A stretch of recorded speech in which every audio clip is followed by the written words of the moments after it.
ایک سورہ فاتحہ کی التماس سے تمام مرحومین کے لیے، بالخصوص خواجہ فیملی، نہیانی فیملی اور حالانی فیملی، اور تمام مرحومین کے لیے ایک مرتبہ سورہ حمد اور 3 مرتبہ سورہ اخلاص. رحم اللہ من یقرأ الفاتحہ. بسم اللہ الرحمن الرحیم. الحمد للہ رب العالمین الرحمن الرحیم مالک یوم الدین ایاک نعبد و ایاک نستعین الصراط المستقیم صراط الذین انعمت علیہم غیر المغضوب علیہم ولا الضالین. بسم اللہ الرحمن الرحیم. قل هو الله احد الله الصمد لم يلد ولم يولد ولم يكن له كفوا احد. بسم الله الرحمن الرحيم. قل هو الله احد الله الصمد لم يلد ولم يولد ولم يكن له كفوا احد. بسم الله الرحمن الرحيم. اللهم اغفر للمؤمنين والمؤمنات والمسلمين والمسلمات الأحياء منهم والأموات. اللهم تابع بيننا وبينهم بالخيرات إنك مجيب الدعوات إنك على كل شيء قدير برحمتك يا أرحم الراحمين. اللهم صل على محمد وآل محمد. أعوذ بالله من الشيطان اللعين الرجيم. بسم اللہ الرحمن الرحیم. الحمد للہ الذی یخلق ولم یخلق ویرزق ولا یرزق ویطعم ولا یطعم. ثم الصلاة والسلام علی عبدک ونبیک وصفیک ورسولک وخیرتک من الخلق ابی القاسم محمد. اللهم صل على محمد وآل محمد وعلى أهل بيته الطيبين الطاهرين المعصومين المظلومين سيما ابن عمه علي عليه السلام وهو النبأ العظيم والصراط المستقيم والقرآن الكريم وهو الصديق الأكبر والفاروق الأعظم وحبل الله المتين وإمام المسلمين ووصي رسول رب العالمين واللعنة الدائمة على أعدائهم أجمعين. أما بعد فقد قال الله سبحانه وتعالى في محكم كتابه المبين.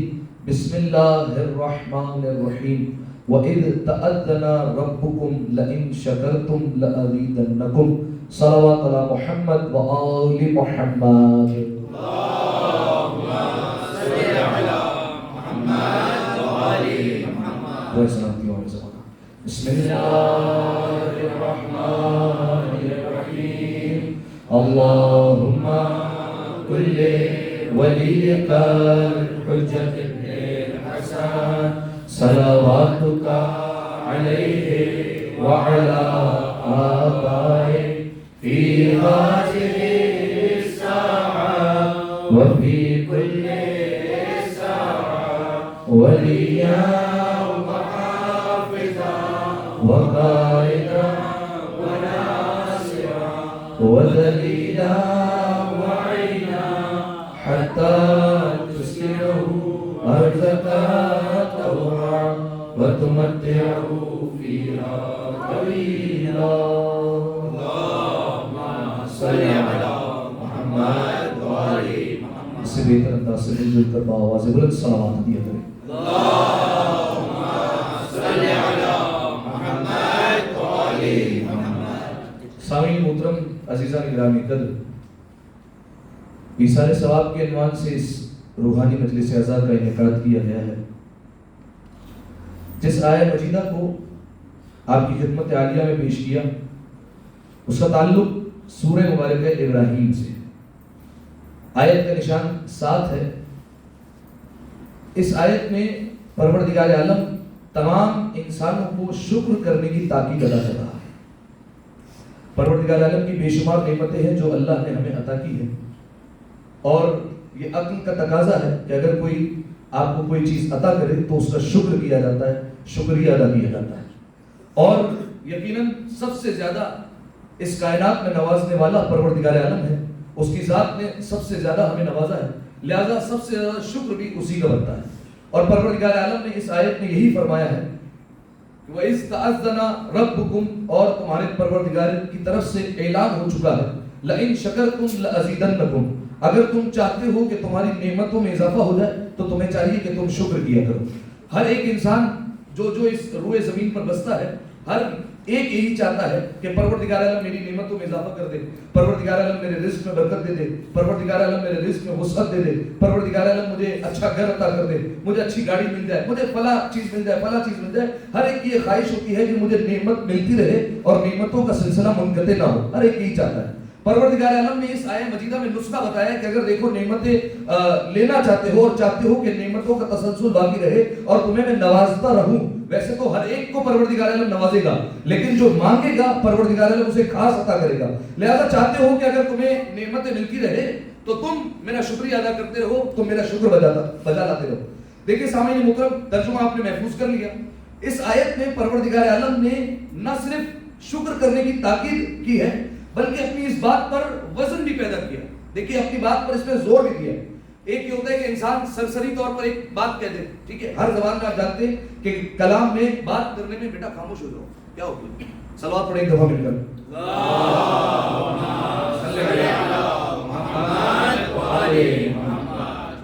ہر ایک زبان میں کلام میں تاکید پیدا کرنے کے طریقے ہوتے ہیں. ہر ایک زبان میں اگر انسان چاہتا ہے کہ میری بات میں وزن پڑے تو وہ کچھ نہ کچھ ایسی چیز کرتا ہے جس سے اس کی بات میں تھوڑا سا وزن آ جائے. جیسے بالفرض میں مثال دے رہا ہوں آپ کو، توجہ رکھیے گا میری جانب. اردو زبان ہے ہماری.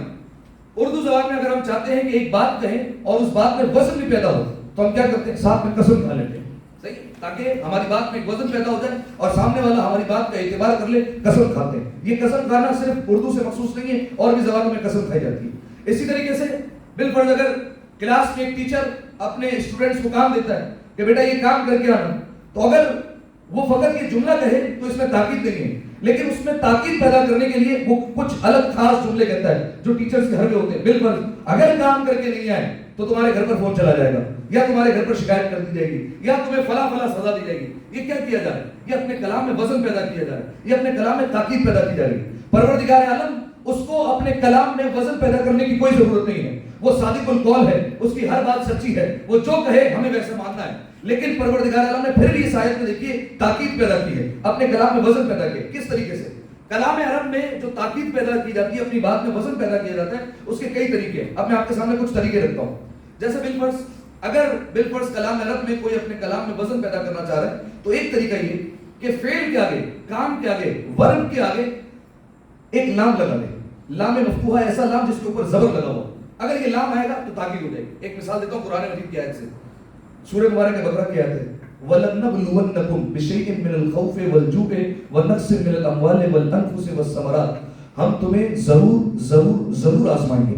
کس چیز سے؟ بِشَيْءٍ مِّنَ الْخَوْفِ، کبھی کبھار تمہیں خوف سے آزمائیں گے. وَالْجُوعِ، کبھی بھوک سے آزمائیں گے. وَنَقْصٍ مِّنَ الْأَمْوَالِ، کبھی مال کی کمی سے آزمائیں گے. وَالْأَنفُسِ، کبھی جانوں کے ذریعے سے آزمائیں گے. وَالثَّمَرَاتِ، کبھی میوہ دل تمہاری اولادوں کے ذریعے سے تمہیں آزمایا جائے گا اور تمہارا امتحان لیا جائے گا. اب دیکھیے اس آیت کے شروع میں اگر آپ غور کریں تو لفظ کیا ہے؟ وَلَنَّبْلُوَنَّكُمْ. اگر پروردگار عالم خالی یہ کہہ دیتا نبلوا، ہم آزمائیں گے، تو بھی کافی تھا. لیکن پروردگار عالم نے کیا کیا؟ اس کے شروع میں لام لگایا، لن نبلوا.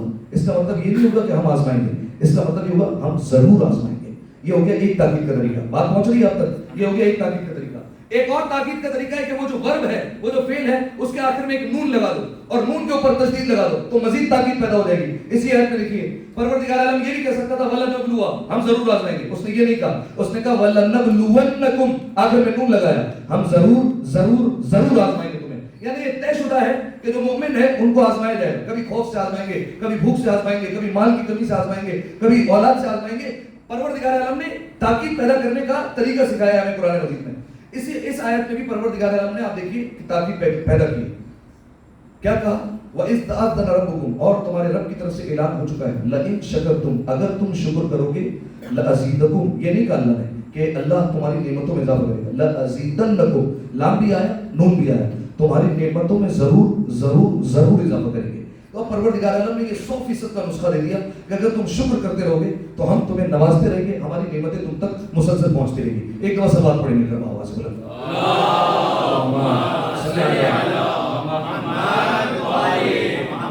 یہاں تک بات پہنچ گئی. اب آپ نے یہ محفوظ کر لیا ترجمہ کہ اگر نعمتوں کو بڑھانا ہے تو اللہ کا شکر ادا کرتے رہو.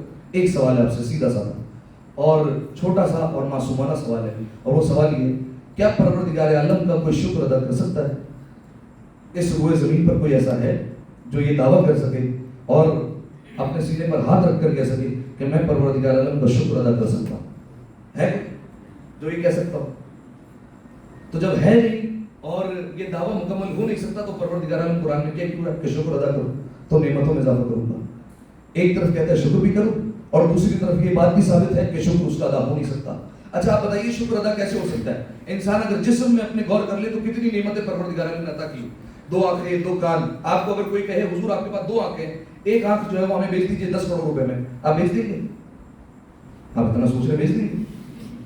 نہیں بیچیں گے. صحیح ہے, حالانکہ 2 آنکھیں لیکن پھر بھی آپ جو ہے وہ اس کو نہیں بیچیں گے. حالانکہ پروردگار عالم نے 2 عطا کی ہے لیکن پھر بھی آپ اس کو نہیں دیں گے. اسی طریقے سے 2 ہاتھ ہے, کوئی کہے ایک ہاتھ کٹوا لو اور ہم آپ کو جو ہے وہ 50 کروڑ روپے دے دیں گے, نہیں دیں گے. 2 پیر ہے, ایک پیر کٹوا لو, 2 پیر کٹوا لو, ویل چیئر پہ آ جاؤ اور ہم جو ہے وہ اتنا بینک بیلنس ڈالتے ہیں تمہاری پوری زندگی کے لیے کافی ہو جائے گا. کوئی دے گا؟ نہیں دے گا کوئی بھی. تو پروردگار عالم نے اس جسم میں اتنی ساری نعمتیں عطا کی ہے. آپ اس جسم میں غور کرتے جائیں, یہ تو ظاہری نعمتیں ہیں, اس جسم کے اندر کتنی نعمتیں ہیں, کس طریقے سے شکر ادا ہوگا. آپ چھوڑیے جسم کی نعمتوں کو, یہ جو ہم سانس لے رہے ہیں یہ سانس لینا خود ایک نعمت ہے. شیخ سعدی ایک بہت بڑے بزرگ گزرے ہیں, وہ کہتے ہیں پالنے والے میں تیرا شکر کیسے ادا کروں, کیونکہ سانس کا اندر جانا بھی نعمت ہے, سانس کا باہر آنا بھی نعمت ہے.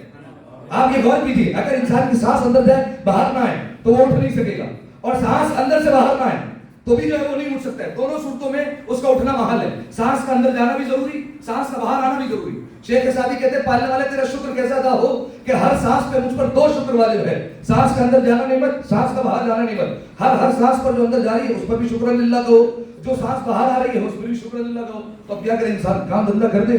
جتنے پاتھروں لوگ بیٹھے ہیں وہ مجھے گھور گھور کر دیکھیں کہ حضور آپ ایسی باتیں کر رہے ہیں کہ ہم دکان پر بیٹھ کر تسبیح لے کر بیٹھ جائیں اور ہر سانس پر کہتے رہے شکر اللہ شکر اللہ شکر اللہ. کیا یہ مطلب ہے؟ شکر تو ادا ہو نہیں سکتا. شیخ سعدی نے کہا ہر سانس پر 2 شکر واجب. ٹھیک ہے, یہ ہو گئی ایک بات. دوسری بات, اگر بالفرض انسان کسی ایک نعمت پر شکر کرتا ہے, پالنے والے تیرا بڑا شکر ہے کہ تو نے مجھے بینائی عطا کی کہ میں ان 2 آنکھوں سے دیکھ سکتا ہوں. آپ دیکھیے بڑے بڑے کیمرے اس کے آگے فیل ہو جاتے ہیں. یہ جتنا دور دیکھ سکتی ہے اتنا کوئی کیمرہ نہیں دیکھ سکتا. ٹھیک ہے, جیسے یہ دیکھ سکتی ہے ویسا کوئی کیمرہ نہیں دیکھ سکتا. اتنی اچھی اللہ نے نعمت عطا کی. اب پالنے والے میں تیرا شکر ادا کرتا ہوں. چوتھے امام کا جملہ, فَكَيْفَ أَشْكُرُ لَكَ, پالنے والے تیرا شکر کیسے ادا کیا جائے کہ اگر میں تیرا شکر بھی ادا کر لوں تو یہ شکر کرنے کی توفیق بھی تو نے دی ہے, اور یہ شکر کرنا بھی نعمت ہے. اگر شکر کر رہا ہوں تو اس شکر پر ایک اور شکر بن جائے گا, تو پھر میں شکر کرتا رہوں اور یہ سلسلہ کبھی نہیں رکے گا. پالنے والے تو نے 2 آنکھیں عطا کی, پالنے والے یہ سانس اندر جا رہی ہے نعمت ہے, شکر للہ. فوراً جواب آئے گا سامنے سے, یہ جو تم نے شکر للہ کہا ہے یہ بھی نعمت ہم نے دی ہے, اس پر بھی شکر کہو. پھر ہم کہیں گے شکر للہ. پھر جواب آئے گا, یہ جو تم نے دوسری مرتبہ شکر للہ کہا ہے یہ بھی ایک نعمت ہے, اس پر بھی شکر کرو. اب سامعین محترم, یہ شکر تو ادا ہو نہیں سکتا. تو پروردگار عالم ایک طرف قرآن میں کہتا ہے شکر ادا کرو, دوسری طرف لوگ کہتے ہیں کہ شکر ادا ہو نہیں سکتا. کس طریقے سے ادا ہو شکر؟ دوسری بات, انسان سے بتائیے کہ شکر اپنے مال پر ادا ہوتا ہے یا پرائے کے مال پر؟ اپنے مال پر ادا ہوتا ہے. ایک مثال دیتا ہوں تاکہ سب جو ہے وہ میرے ساتھ ہو جائے. بالفرض میں آپ کے پاس آیا, میں نے کہا حضور ایک $500 جو ہے وہ آپ سے ادھار چاہیے. ٹھیک ہے, مانگ نہیں رہا ہوں, صرف کہہ رہا ہوں $500 ادھار چاہیے, آپ دے دیں. آپ نے جو ہے وہ $500 دے دیے. کہا قبلہ کب دیں گے؟ میں نے کہا 1 مہینے بعد آ جانا. کہا ٹھیک ہے. میں نے $500 لیے, میرا جو کام تھا وہ میں نے کیا, اور اس کے بعد آپ مقررہ تاریخ پر میرے دروازے پر آتے ہیں. میں نے کہا حضور باہر دروازے سے ہی پیسے دیں گے, آپ اندر آئیے گھر میں, آپ کے لیے کچھ انتظام کیا. آپ جیسے کہ آپ نے دیکھا عالیشان دسترخوان لگایا ہوا ہے, اس پر بریانی بھی رکھی ہوئی ہے اور اس پر پتہ نہیں کیا کیا رکھا ہوا ہے. اتنی ساری نعمتیں میں نے اکٹھا کر دی. آپ نے کہا ایسی کیا ضرورت تھی, فقط آپ پیسے دیتے تھے یہی بہت تھا. میں نے کہا نہیں آپ کھائیے حضور. آپ بیٹھے, آپ نے کھایا. اس کے بعد آپ نے کہا کہ آپ شاید بھول گئے, آپ نے کھانا تو کھلا دیا لیکن پیسے تو دے دیں جس کام کے لیے آیا. میں نے اپنی جیب سے $200 نکالا اور آپ کو دیے. کہا حضور بات تو 500 کی ہوئی تھی, میں نے آپ کو 500 دی تھے. میں نے کہا یہ جو اتنا سارا کھانا کھایا ہے, یہ جو اتنا سارا جو انتظام کیا تھا آپ کے لیے, تو وہ سامنے سے کہے گا حضور مولانا صاحب آپ نے امامہ تو لگا لیا لیکن آپ کو یہ نہیں پتا کہ شکر جو ادا ہوتا ہے وہ اپنے مال پر ادا ہوتا ہے. اپنے مال پر شکر ادا کیجیے, پرائے کے مال پر شکر تھوڑی ادا ہوتا ہے. اب پالنے والے تو کہہ رہا ہے کہ تیرا شکر ادا کروں, کیسے شکر ادا کروں؟ میرے مالک زبان تیری دی ہوئی ہے, آنکھیں تیری دی ہوئی ہے, ہاتھ تیرے عطا کیے ہوئے ہیں, یہ پیر تیرے عطا کیے ہوئے ہیں, یہ سانس کا نظام تو نے برقرار رکھا ہے, کیسے شکر ادا کروں؟ سب کچھ تو نے دیا ہوا ہے. اب سامعین محترم, بات وہی کی وہی ہے, سوال وہی کا وہی ہے. اللہ قرآن میں کہہ رہا ہے شکر کرو, اور بندے کہہ رہے ہیں کہ شکر ادا ہو نہیں سکتا, شکر اپنے مال پر ہوتا ہے, شکر کر بھی لے تو ہر شکر پر ایک اور شکر واجب ہے, کس طریقے سے شکر ہوگا؟ اب سامعین محترم, پروردگار عالم کی بارگاہ میں اگر ہاتھ جوڑ کر یہ سوال کیا جائے تو وہیں سے جواب آئے گا کہ دیکھو اگر قرآن کے معنی خود طے کرتے رہو گے تو الجھتے رہو گے اور در در پھرتے رہو گے, لیکن جواب نہیں ملنے والا ہے. قرآن کا معنی ان سے پوچھا جائے جن کے گھر میں قرآن اترا ہے, وہ تمہیں بتائیں گے کہ اس کا معنی کیا ہے, وہ تمہیں بتائیں گے کہ اس کا مفہوم کیا ہے, وہ تمہیں بتائیں گے کہ اس کا مطلب کیا ہے. جاؤ ان کے دروازے پر. اب میں آیا چھٹے امام جعفر صادق علیہ الصلوۃ والسلام,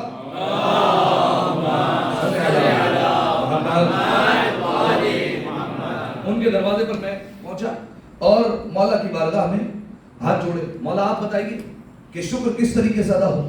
چھٹے امام نے روایت بیان فرمائی جناب موسیٰ علیہ السلام کے زمانے کی, کہ جناب موسیٰ علیہ السلام, آپ جانتے ہیں ان کا لقب کیا تھا؟ کیا لقب تھا؟ کلیم اللہ. کلیم اللہ کا کیا مطلب ہوتا ہے؟ اللہ سے باتیں کرنے والا, اللہ سے مناجات کیا کرتے تھے.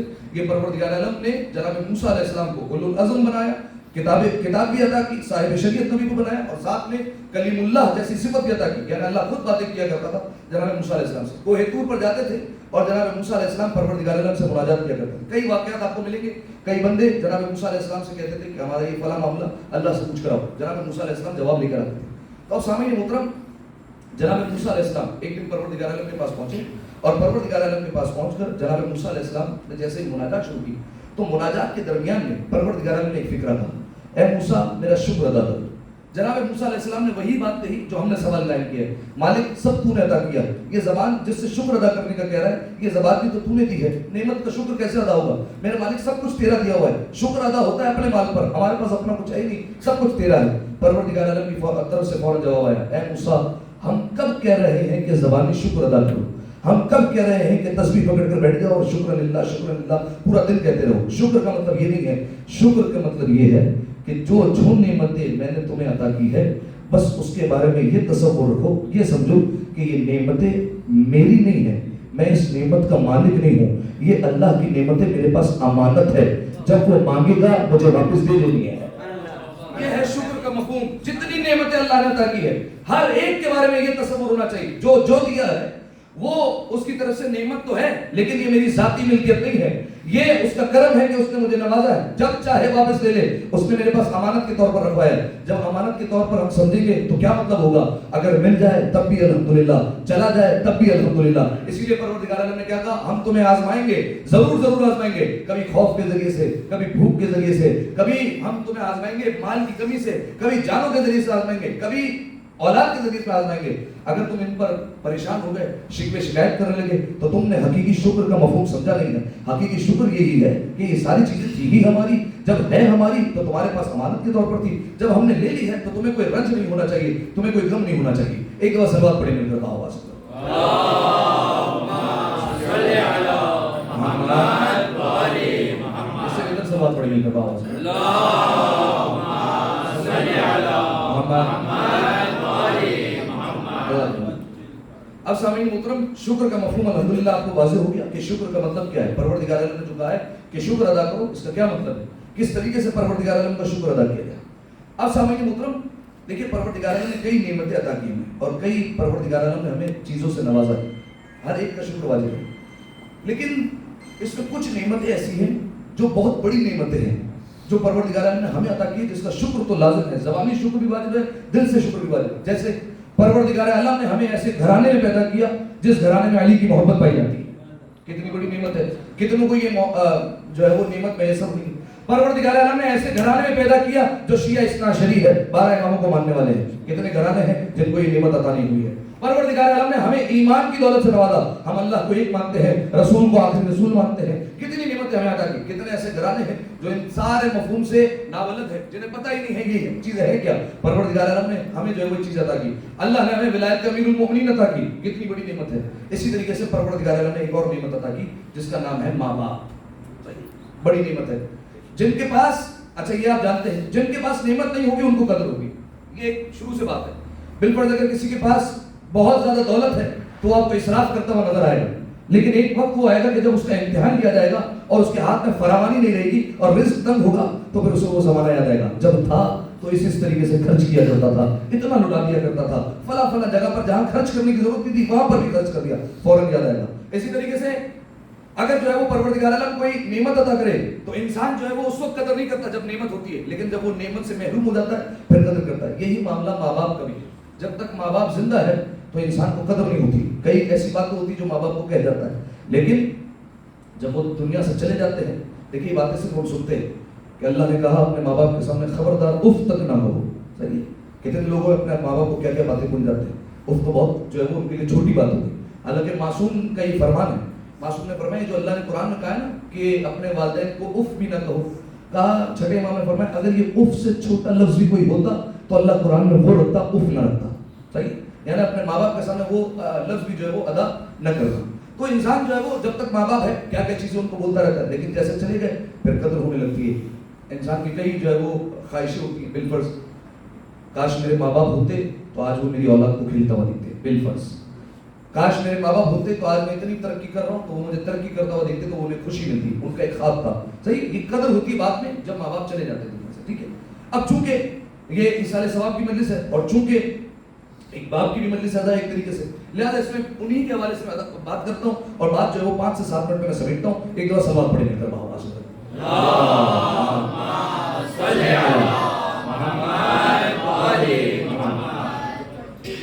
چوتھے امام کا فرمان ہے، چوتھے امام نے فرمایا کہ جب کبھی بھی اگر تمہیں کوئی نعمت ملے، کوئی بھی تم نعمت محسوس کرو اپنے اندر، تم ایسے مرحلے پر آگے کہ اب تم محسوس کرو کہ اللہ نے مجھے نعمت عطا کی، بالفرض میرے اندر اچھا اخلاق پایا جاتا ہے، بالفرض میرے اندر فلاں فن بہت اچھا ہے، بہت اچھا ہنر ہے میرے اندر، یا فلاں چیز میرے اندر بہت اچھی ہے، چوتھے امام نے فرمایا فوراً شکر ادا کرو کہ یہ نعمت جو تمہیں ملی ہے یہ تمہیں تمہارے باپ کی وجہ سے ملی ہے، یہ نعمت ایسے نہیں ملی ہے، یہ تمہارے باپ کی وجہ سے پروردگار عالم نے تمہیں عطا کی۔ اسی طریقے سے مولا نے فرمایا انہ اصلک وانک فرعہ، فرمایا وہ جو تمہارا باپ ہے وہ تمہاری اصل ہے، وہ جڑ ہے جہاں سے تم آئے ہو، فرمایا اور تم شاخ ہو۔ یاد رکھنا شاخ جتنی بھی بڑی ہو جائے لیکن جب تک جڑ نہ ہو تو شاخ کا وجود نہیں ہوا کرتا۔ شاخ جتنی بڑی ہوتی چلی جائے جڑ نہیں ہوگی تو شاخ کا کیا وجود ہے؟ شاخ کا وجود ہو سکتا ہے نہیں۔ یہ باپ کی وجہ سے ہمارا وجود ہے، باپ کی وجہ سے ہم اس دنیا میں آئے ہیں۔ انسان بعض اوقات ایسا ہوتا ہے دنیا میں بہت ترقی کر جاتا ہے، ہر ماں باپ کی خواہش ہوتی ہے کہ ہمارا بیٹا ہم سے بہت اوپر جائے، ہماری اولاد ہم سے بہت زیادہ ترقی کر لے، ہر ایک کی خواہش ہوتی ہے، لیکن جب ترقی کرتا ہے تو پھر انسان بعض اوقات بھول جاتا ہے، انسان بعض اوقات تکبر کرتا ہے، اپنے ماں باپ کے سامنے جو ہے وہ بالکل آنکھیں نکالتا ہے، اپنے ماں باپ کے سامنے اکڑ دکھاتا ہے۔ کئی ماں باپ ایسے ہوتے ہیں مولانا صاحب ہمیں اپنے بچوں سے بڑا ڈر لگتا ہے، آپ کو وظیفہ بتائیں کہ وہ جو ہے وہ راہ راست پر آ جائے، کتنی جو ہے وہ بدبخت اولاد ہوگی کہ جن کے لیے ماں باپ گئے ان کو براہ راست بھی نہیں کہہ رہے، ایک غیر کو کہہ رہے ہیں کہ آپ دعا کیجیے تاکہ ہم جو ہے وہ اپنے بچوں سے نہ ڈریں، ٹھیک ہے؟ اس طریقے کی بھی جو ہے وہ لوگ دنیا میں موجود ہیں۔ تو معصوم نے فرمایا جو بھی نعمت ملی ہے وہ تمہیں تمہارے باپ کی وجہ سے ملی۔ آج تم جس مقام پر کھڑے ہو، مفہوم ادا کر رہا ہوں، آج تم جس مقام پر کھڑے ہو اپنے باپ کی وجہ سے کھڑے ہو، تم شاخ ہو، تمہارا باپ تمہاری جڑ ہے، ٹھیک ہے؟ یہ معصوم نے بیان کیا، جو کچھ ہے میں نے کیا بیان فرمایا؟ باپ کی وجہ سے۔ اب میں آپ کے سامنے ایک روایت پیش کرتا ہوں، رسول اللہ احمد مجتبی محمد مصطفیٰ صلی اللہ علیہ وآلہ وسلم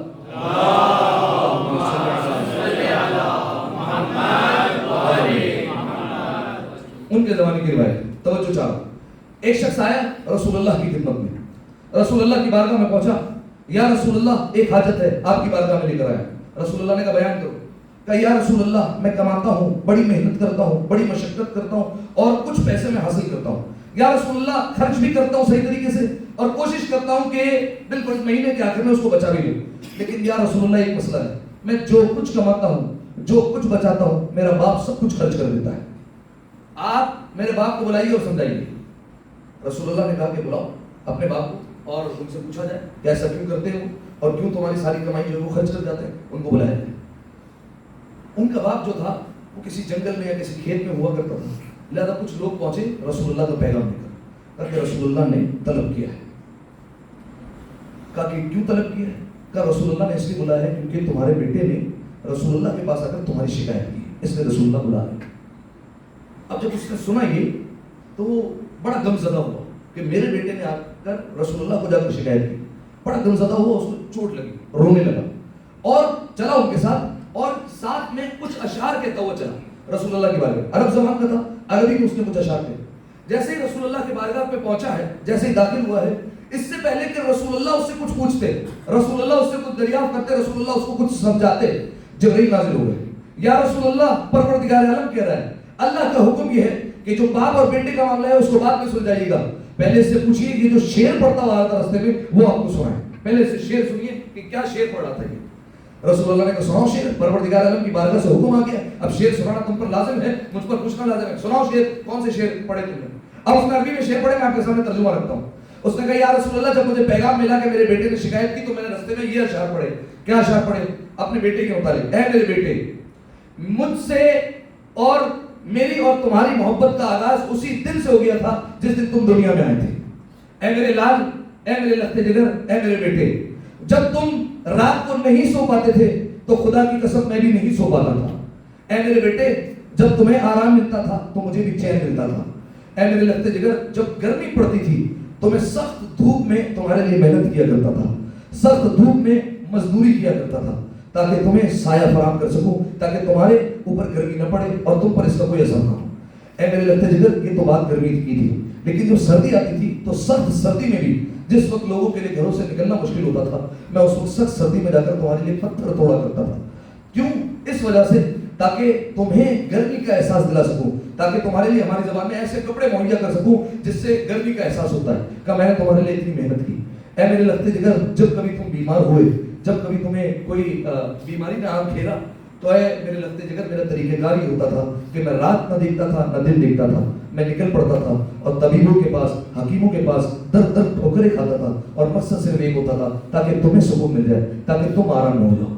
اے میرے لختے جگر، اے میرے بیٹے، اب میری ہڈیاں پگھلنے لگ گئی ہیں، اب میں ضعیفی کی طرف جا رہا ہوں اور تم جوان ہو رہے ہو۔ اے میرے لختے جگر، میں نے یہ امید کی تھی کہ جس طریقے سے میں نے تمہارے لیے محنت کی، جس طریقے سے میں نے تمہیں سایہ فراہم کیا، میں نے یہی سوچا تھا کہ تم بھی ایسے ہی محنت کرو گے اور میرے لیے سایہ فراہم کرو گے اور تمہیں کوئی پریشانی نہیں ہوگی۔ لیکن میرے لگتے جگر، میں یہ کیا دیکھ رہا ہوں کہ جب سے تم جوان ہوئے ہو تمہارے تو تیور ہی بدل گئے ہیں، تمہاری تو اگڑ ہی ختم نہیں ہو رہی ہے۔ جب سے تم جوان ہوئے ہو تو تم مجھ سے بات اس طریقے سے کرتے ہو جیسے ایک آقا اپنے غلام سے بات کرتا ہے، تم مجھے ایسے جھڑک دیتے ہو جیسے آقا غلام کو جھڑک دیا کرتا ہے۔ یہ تم نے کیا کر دیا؟ میں نے تمہارے لیے اتنی محنتیں کی، تم نے اس کا مجھے یہ صلہ دیا۔ یہ جب جو پورا تھا، یہ اشعار تھے، یہ پورا سلسلہ تھا جو رسول اللہ کے سامنے پڑھا گیا۔ راوی کہتا ہے ہم نے دیکھا رسول اللہ کی آنکھوں سے آنسو بہہ بہہ کر داڑھی سے گر رہے تھے، رسول اللہ کی پوری داڑھی بھیگ چکی تھی۔ رسول اللہ اس وقت اٹھے اور رسول اللہ نے اس بیٹے کی طرف غضبناک نگاہوں سے دیکھا، بڑے غصے سے دیکھا رسول اللہ نے، اور فرمایا انکا ومالک لابیہ، فرمایا جو تیرے پاس ہے، تو مال کی بات کرنے آیا تھا میرے پاس کہ میرا باپ مال خرچ کر دیتا ہے، انکا بے شک تو، ومالک جو کچھ تیرے پاس ہے، لابیہ تیرے باپ ہی کی وجہ سے ہے۔ چوتھے امام کا وہی جملہ، فرمایا تم شاخ ہو، تمہارا باپ تمہاری جڑ ہے۔ اگر کوئی نعمت ملے تو اس کا مطلب یہ ہے کہ تمہارے باپ کی وجہ سے ملی ہے۔ اگر کسی مقام پر کھڑے ہو تو تم اپنے باپ کی وجہ سے کھڑے ہو۔ رسول اللہ نے فرمایا کہ یہ مال کیا ہے؟ تو خود اور جو کچھ تیرے پاس ہے تیرے باپ کی وجہ سے۔ یہ رسول اللہ نے بیان فرمایا۔ سامعین محترم، میں نے جیسے بیان کیا کہ ہر ماں باپ کی خواہش ہوتی ہے کہ ہمارا بیٹا ہم سے اچھی جگہ بن جائے، لیکن ان کی یہ بھی امید ہوتی ہے کہ وہ ہمارا سہارا بنے۔ ان کی یہ امید ہی ہوتی ہے کہ جو ہماری خواہشات ہوں وہ ان کو دیکھیں، ان کو نظر انداز نہ کریں۔ جتنا بھی ثروت مند ہو جائے، انسان کو کوشش کرنی چاہیے باپ کے آگے غرور آڑے نہیں آنا چاہیے کبھی بھی۔ میں آپ کے سامنے ایک واقعہ بیان کرتا ہوں، جناب یعقوب اور جناب یوسف علیہ السلام۔ آپ نے سب نے واقعہ سنا ہوا ہے۔ جناب یوسف علیہ السلام سے خدا نہ خواستہ کوئی غرور کا فعل سرزد نہیں ہوا تھا، ایسا نہیں ہے۔ آپ جانتے ہیں انبیاء سے 14 معصومین علیہ السلام کے علاوہ جتنے انبیاء گزرے ہیں ان سے کئی نہ کئی زندگی میں ترک اولا ہوا ہے۔ ترک اولا کسے کہتے ہیں؟ ترک اولا گناہ نہیں ہوتا، ترک اولا اگر گناہ ہوتا تو معصوم کی عصمت چلی جاتی، اور اگر یہ گناہ ہوتا تو پھر معصوم کو بھیجنے کا فائدہ کیا؟ جو ہدایت کرنے آیا ہے اگر وہ خود گناہ کر رہا ہے تو وہ ہدایت کیسے کرے گا؟ لہذا ترک اولا گناہ نہیں ہوتا۔ ترک اولا کا مطلب ہوتا ہے، ترک کا مطلب کیا؟ چھوڑنا، اولا مطلب کیا؟ بہتر، بہتر کو چھوڑ کر کوئی چھوٹا کام اپنا لینا، اس کو کہتے ہیں ترک اولا۔ بالفرض ایک مثال دیتا ہوں، ہم نجف سے کربلا جاتے ہیں، نجف سے کربلا پیدل چلنا زیادہ ثواب ہے، ٹھیک ہے، لیکن اگر بالفرض میں پیدل کو چھوڑ کر میں بس میں بیٹھ جاؤں تو یہ میں نے کوئی گناہ کیا ہے؟ گناہ نہیں کیا ہے، ترک اولا کیا ہے، یعنی جو بہتر کام تھا اس کو چھوڑ دیا۔ جو پیدل کی طرف معصوم نے تاکید کی تھی اس کو میں نے ترک کیا، بہتر کو چھوڑ کر میں نے گاڑی کو ترجیح دی اور سواری کو ترجیح دی، کوئی مجبوری ہو اس کے علاوہ کی بات کر رہا ہوں، اور ترجیح دے دی اس سفر کو گاڑی کے ذریعے، ٹھیک ہے۔ یہ ہے ترک اولا۔ ترک اولا پر ہمیں کوئی سزا نہیں ہے، نہ ہمارے اعمال نامے میں کوئی گناہ لکھا جاتا ہے، لیکن اگر کوئی معصوم انجام دیتا ہے تو اس کی پکڑ ہوتی ہے، اور معصوم کو پھر جو ہے وہ سزا بھی ملتی ہے پروردگار عالم کی جانب سے۔ جیسے جناب یوسف علیہ السلام جب زندان میں قید تھے اور جناب یوسف علیہ السلام کے پاس ایک دربار کا آدمی آیا، اور جناب یوسف علیہ السلام نے اس سے کہا کہ بادشاہ کے پاس جب واپس جاؤ گے تو میری سفارش کرنا تاکہ مجھے آزاد کر دے۔ جیسے ہی گیا جبرائیل نازل ہو گئے اور کہا پروردگار عالم نے آپ کی سزا کو بڑھا دیا ہے، 8 یا 10 سال ایگزیکٹ ذہن میں نہیں ہے لیکن اتنی سزا کو بڑھا دیا. کیوں؟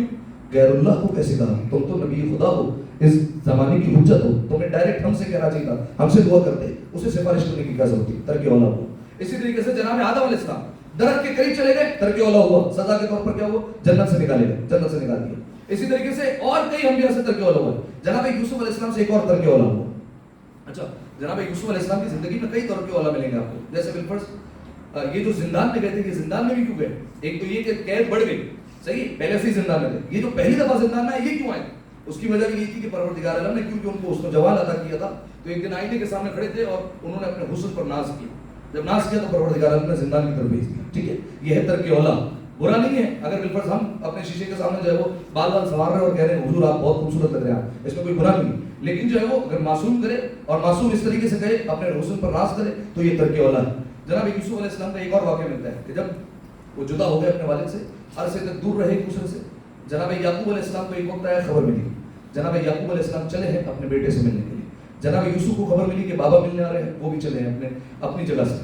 کون ہے اس وقت؟ عزیز مصر ہو چکے ہیں، اس وقت بہت بڑے مقام پر ہیں، ان کے پاس ثروت ہے، دولت ہے، بڑی سلطنت ہے، ان کے پاس لشکر ہے، ہجوم ہے، فوجی ہے، سپاہی ہے، سواریاں ہیں، سب کچھ لے کر آئے ہیں اپنے بابا سے ملنے کے لیے.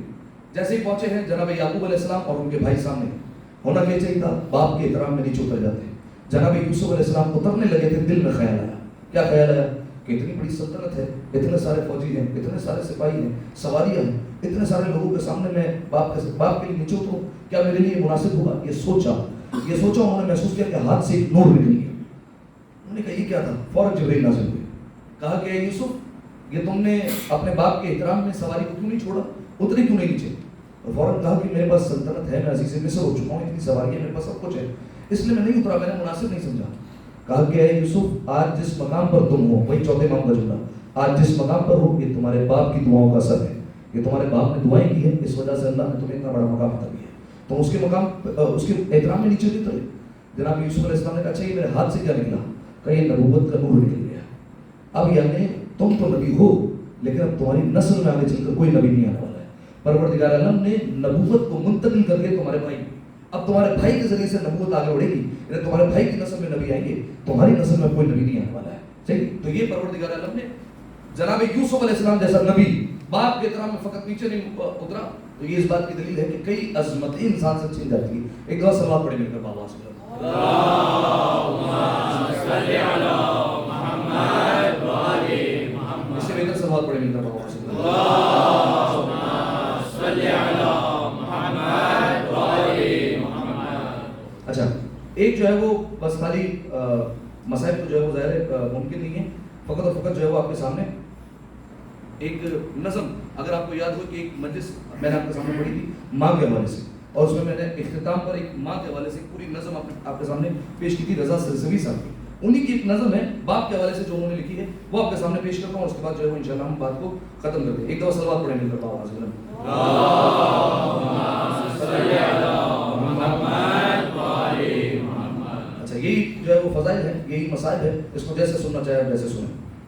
رضا سرسوی صاحب انڈیا کے بزرگ شعرا، خدا ان کو گلی کے رحمت فرمائے، ان کی درجات کی بلندی کے لیے ایک دفعہ صلوات پڑھیں گے.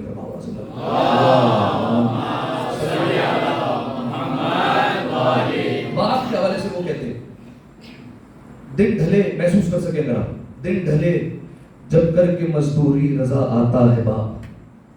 دن ڈھلے جب کر کے مزدوری رضا آتا ہے باپ. دیکھ کے ہنستے ہوئے بچوں کو سکھ پاتا ہے باپ. سامنے آنکھوں کے جس بیٹے کے مر جاتا ہے باپ. سامنے آنکھوں کے جس بیٹے کے مر جاتا ہے باپ. لمحہ لمحہ زندگی بھر اس کو یاد آتا ہے باپ.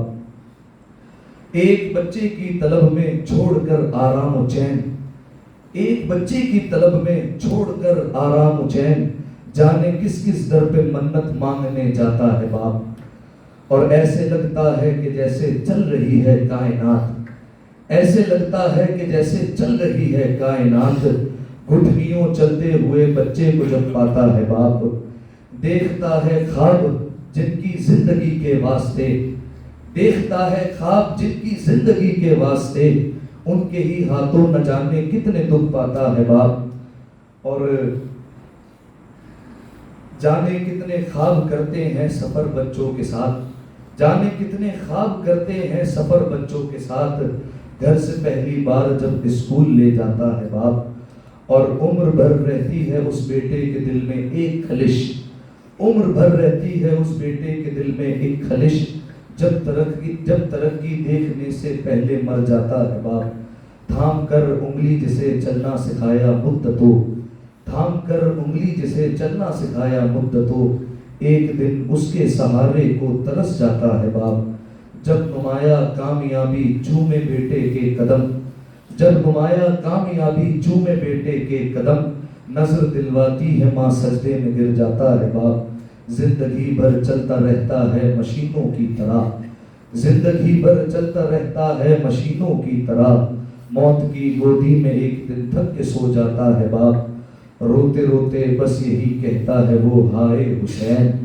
روتے روتے بس یہی کہتا ہے وہ ہائے حسین، جب کبھی اپنے جواں بیٹے کو دفناتا ہے باپ، اور کوئی ان بچوں سے پوچھے کیا ہے شادی کا مزہ، بیاہ کی تاریخ رکھ کے جن کی مر جاتا ہے باپ، روز عاشوراء بنا دیتی ہے ماں سکا ہمیں، روز عاشوراء بنا دیتی ہے ماں سکا ہمیں، ایک چھوٹا سا اٹھانے کو علم لاتا ہے باپ، رو کے زینب نے کہا بابا بھرا گھر لٹ گیا، رو کے زینب نے کہا بابا بھرا گھر لٹ گیا، اس کو جب شام غریبہ میں نظر آتا ہے باپ، کیا کہوں گا حال اصغر، کیا کہوں گا حال اصغر پوچھ بیٹھے جو رباب، کیا کہوں گا حال اصغر پوچھ بیٹھے جو رباب، آگے جاتا ہے کبھی پیچھے پلٹ آتا ہے باپ، مانگنے آتی ہے جب دربار میں باغ فدق، مانگنے آتی ہے جب دربار میں باغ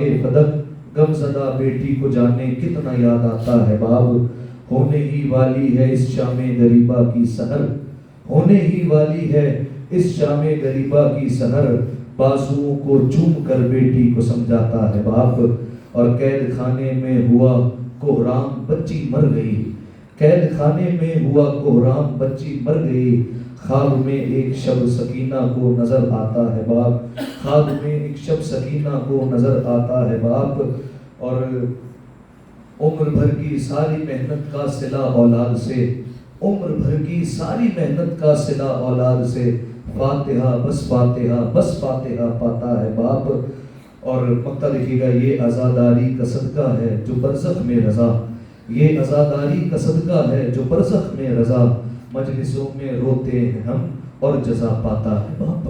تمام مرحومین کی بلندی درجات کے لیے مل کر بآواز بلند سلامت صلی علی محمد۔ آخر میں دعا کرتے پروردگار عالم سے پالنے والے ہماری اس عبادت کو اپنی بارگاہ میں قبول فرما، پالنے والے تمام گناہ صغیرہ اور کبیرہ کو معاف فرما، میرے مالک جن کے والدین اس دنیا سے گزر چکے ہیں میرے مالک ان تمام والدین کی درجات کو مزید بلند فرما، میرے مالک جن کے والدین سلامت ہے میرے مالک ان کا سایہ ہمارے سروں پر سلامت ہے، میرے مالک جنت البقیع کی تعمیر کے اسباب جلد از جلد مہیا فرما، تمام مقامات مقدسہ کی حفاظت فرما، زمانے کے امام کے ظہور میں تعجیل فرما، ہمیں ان کے اعوان انصار میں شمار فرما۔